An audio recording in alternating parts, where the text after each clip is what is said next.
Assalamualaikum warahmatullahi wabarakatuh. Selamat datang di Peer Teaching PPG dalam jabatan 2023 modul ajar kumar oleh saya, nama Ista'in SPDI, kelas PAI-B2, materi kalimat thayyibah subhanallah.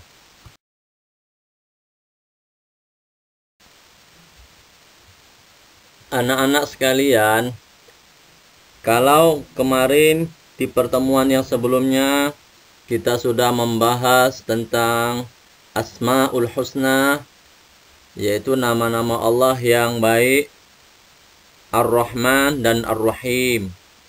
Itu adalah di antara nama-nama Allah Subhanahu wa Ta'ala. Allah Maha Ar-Rahman, Allah Maha Ar-Rahim, Allah Maha Pengasih dan Allah Maha Sayang. Untuk pertemuan kali ini kita akan belajar tentang kalimat thayyibah, ya. Di antara tujuan pembelajaran kita adalah peserta didik terbiasa mengucapkan kalimat thayyibah, subhanallah, masya Allah, dan Allahu Akbar, sehingga nanti akan terbentuk pribadi tangguh dan toleran dalam kehidupan sehari-hari. Sebuah zikir yang mudah untuk dirutinkan setiap seorang muslim, namun akan berat timbangannya nanti di akhirat. Sebagaimana hadis dari Abu Hurairah, Nabi kita Muhammad sallallahu alaihi wasallam bersabda, kalimatani khafifatani 'alal lisan, thaqilatani fil mizan, habibatani ila rahman, subhanallah wa bihamdi, subhanallahil azim. Artinya, dua kalimat yang ringan untuk diucapkan di lisan, namun berat timbangannya di akhirat kelak dan disukai oleh Ar-Rahman, yaitu apa kalimatnya? Subhanallah wa bihamdi, subhanallahil azim. Maha suci Allah dan segala puji baginya. Maha suci Allah yang maha agung. Hadis riwayat Bukhari nomor 6682 dan diriwayatkan oleh Imam Muslim nomor 2694.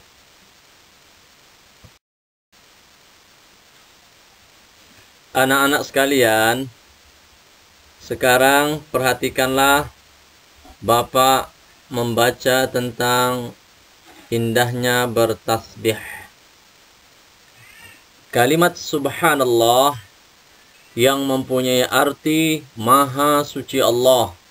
Secara bahasa, ungkapan subhanallah berarti aku mensucikan Allah dari sifat-sifat yang tidak layak untuknya.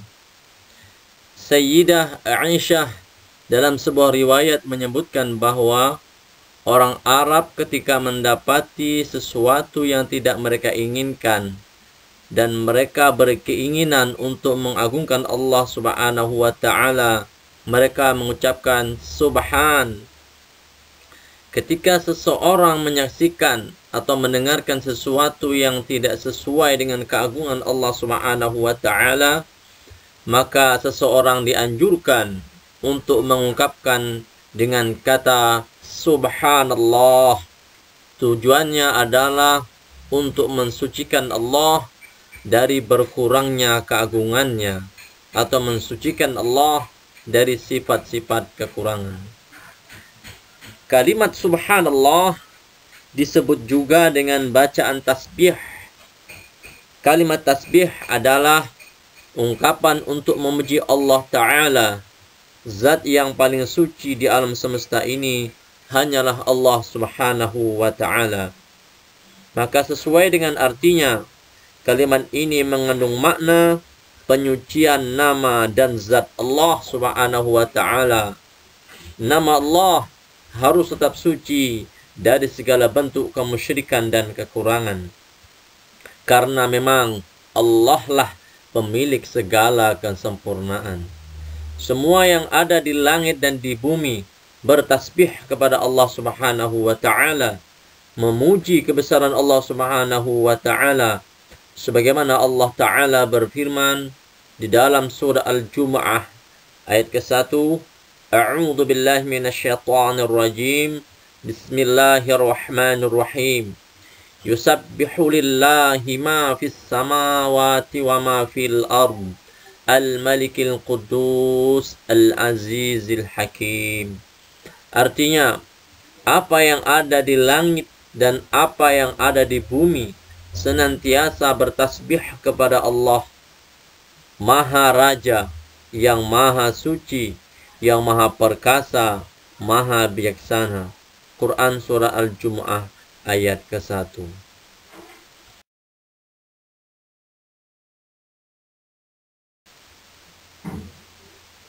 Kemudian anak-anak bapak sekalian, di antara waktu yang dianjurkan kita untuk mengucapkan subhanallah, yang pertama adalah keheranan terhadap sikap.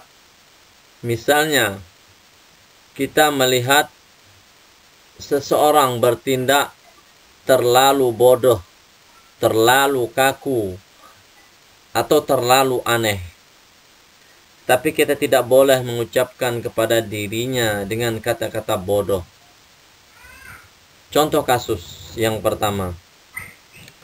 Abu Hurairah pernah bertemu dengan Nabi kita Muhammad SAW dalam keadaan junub. Lalu beliau pergi tanpa pamit. Kemudian setelah kembali lagi, Nabi bertanya, "Kemana kamu tadi wahai Abu Hurairah?" Abu Hurairah menjawab, "Tadi saya dalam keadaan junub dan saya tidak suka duduk bersama engkau jika tidak suci."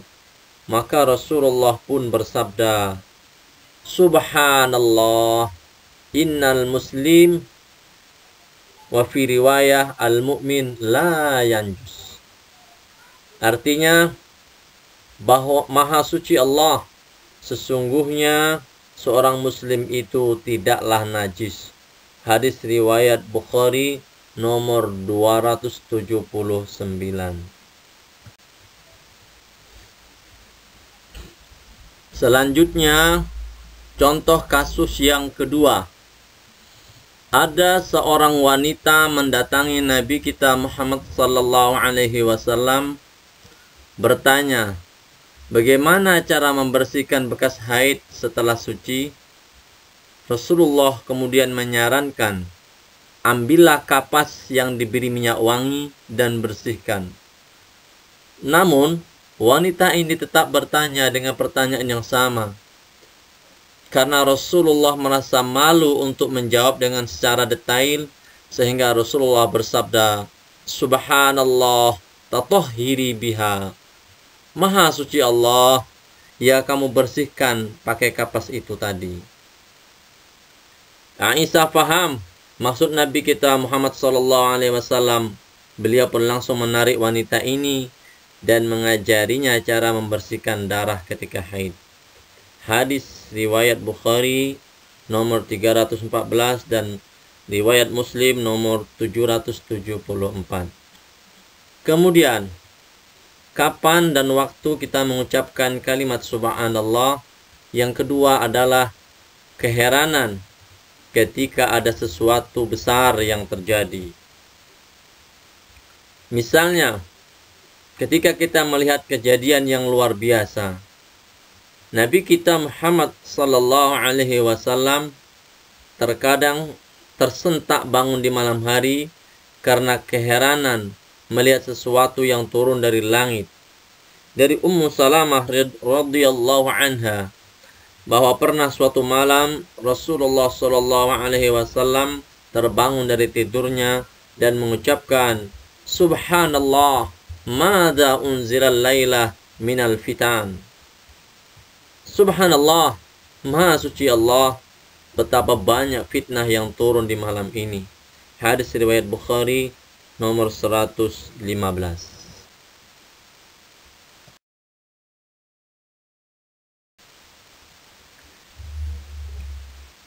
anak-anak Bapak sekalian, kemudian yang ketiga adalah waktu kita mengucapkan kalimat thayyibah subhanallah, yakni ketika berzikir setelah sholat fardu.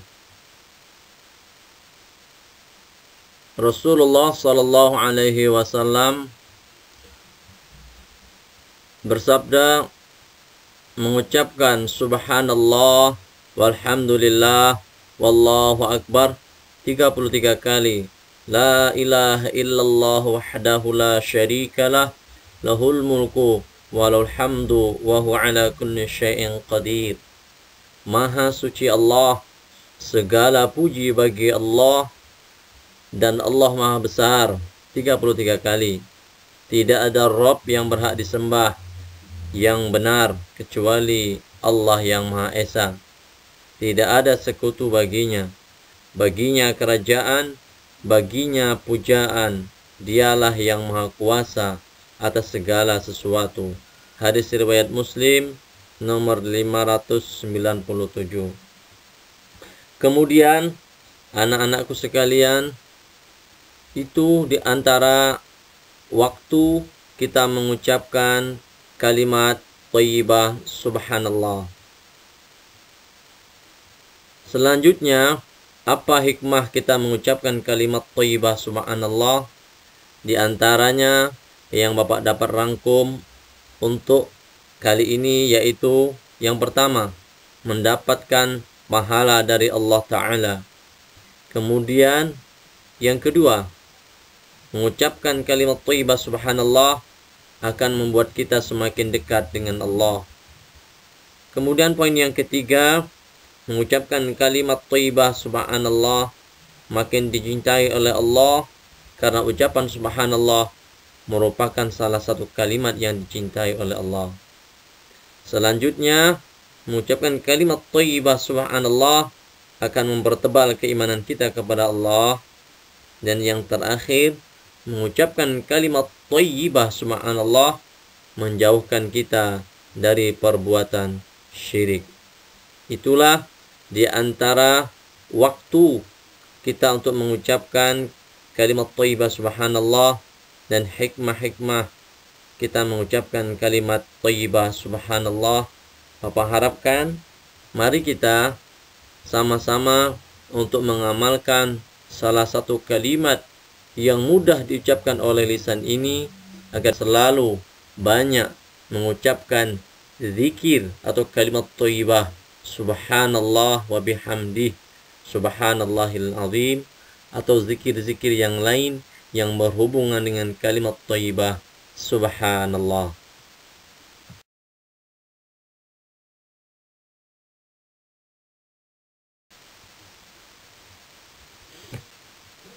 Anak-anak Bapak sekalian, setelah kalian mendengarkan penjelasan kalimat thayyibah subhanallah yang telah Bapak sampaikan tadi, kemudian kalian juga sudah mendiskusikan bersama-sama, saling bertanya tentang kalimat thayyibah subhanallah, membahas materi kalimat subhanallah. Telah kalian diskusikan bersama teman-teman kalian, telah menjelaskan dari penjelasan dari Bapak. Sekarang tibalah waktunya kita untuk mengevaluasi. Sekalian, coba kalian jawab 5 pertanyaan di bawah ini. Yang pertama, tuliskan kalimat thayyibah subhanallah. Kemudian, apa arti dari kata subhanallah? Yang ketiga, apa bacaan yang ringan di lisan tetapi dapat memberatkan amal kita di akhirat kelak? Yang keempat, kapan saja waktu yang tepat untuk mengucapkan kalimat thayyibah subhanallah dalam kehidupan sehari-hari? Dan yang terakhir, yang kelima, sebutkan 2 saja hikmah dari mengucapkan kalimat thayyibah subhanallah. Barakallahu fikum. Mudah-mudahan bermanfaat apa yang telah Bapak sampaikan, dan mudah-mudahan kalian mendapat nilai yang terbaik Setelah dikerjakan nanti dikumpulkan ke Bapak dan akan Bapak berikan nilai. Kita tutup. Subhanakallahumma bihamdika asyhadu an la ilaha illa anta astaghfiruka wa atubu ilaik. Assalamualaikum warahmatullahi wabarakatuh.